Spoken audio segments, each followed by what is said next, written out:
Саламатсыздар ма, құрметті менің оқырмандарым, көрермендерім? Ағылшын тілін ABC'ден бастап оқыту туралы маған сұрақ қойып күтіп жүрген оқырмандарым үшін бүгін жақсы жаңалығым бар.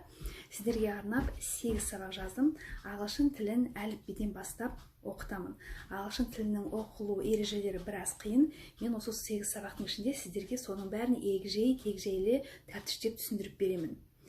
Әрбір 2 апта сайын Инстаграмнан тікелей эфирге шығып, сіздердің сұрақтарыңызға жауап беріп, сөздерді оқып, бірігіп жұмыс істейтін боламыз.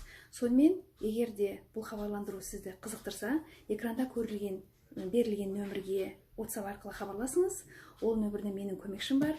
Осы сабаққа байланысты қосымша толық ақпаратты сол көмекшімнен ала аласыздар. Сонымен, оқыңыздар, дамыңыздар, жарқын болашаққа нық қадам басыңыздар. Келесі кездескенше сау болыңыздар.